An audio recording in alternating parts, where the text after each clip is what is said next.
Hello friends, आज मैं आपको एच पी टेट या H P T G T medical के लिए इम्पॉर्टेंट चैप्टर बायोलॉजी क्लास +1 का चैप्टर नंबर 6 जो कि है स्ट्रक्चरल ऑर्गेनाइजेशन ऑफ एनिमल्स, इस चैप्टर के बारे में थोड़े से पॉइंट्स मतलब थोड़ा सा ओवरव्यू बताना चाहती हूँ। ठीक है, तो चैप्टर शुरू कर रहे हैं, स्ट्रक्चरल ऑर्गेनाइजेशन ऑफ एनिमल्स।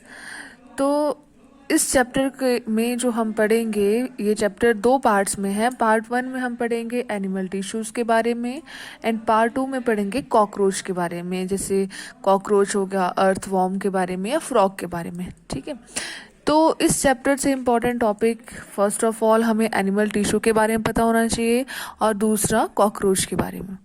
तो सबसे पहले हम शुरू कर रहे हैं एनिमल टिश्यू। तो बात करें कि हमें पता है, जिसने भी ये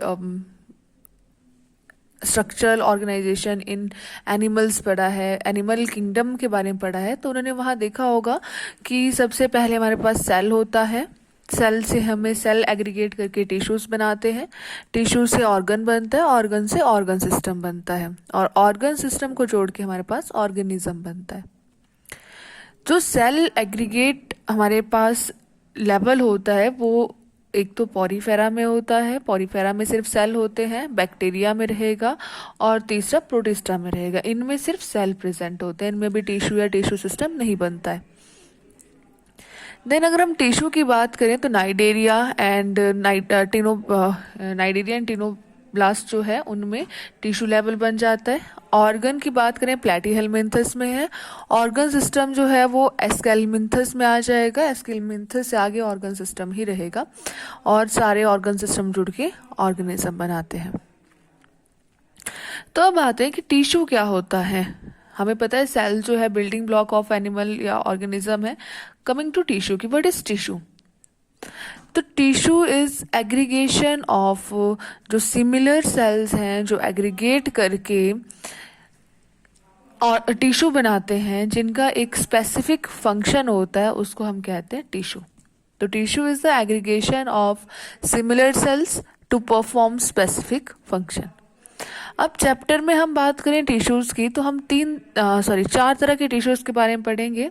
फर्स्ट है एपिथेलियम टिश्यू, दूसरा है connective tissue, then muscular tissue and nervous tissue. जो एपिथेलियल टिश्यू है, हमारे पास जब भी एम्ब्रियो बनता है तो ये 3 टिश्यूज बनते हैं। सबसे पहले हमारे पास एंडोडर्म अराइज होता है। लास्ट ईयर पेपर में पूछा गया था कि सबसे पहले कौन सी जर्म लेयर डिराइव होती है, तो सबसे पहले एंडोडर्म। और कुछ एक एनिमल्स ऐसे होते हैं जिनमें सिर्फ 2 लेयर्स होती है, एक्टोडर्म एंड एंडोडर्म, मेसोडर्म उसमें एब्सेंट होती है। तो अगर बात करें एपिथेलियल टिश्यू, तो एपिथेलियल टिश्यू इन 3 लेयर से बन सकता है, एंडोडर्म से भी बन सकता है, मेसोडर्म से भी और एक्टोडर्म से भी, डिपेंडिंग अपॉन द कि वो कहाँ पे प्रेजेंट है, तो उस बेसिस पे वो इन तीनों लेयर से डिराइव हो सकता है। Connective tissue and muscular tissue जो है वो मेसोडर्म से अराइज होता है और जो नर्वस टिश्यू है वो हमारे पास अराइज होता है एक्टोडर्म से।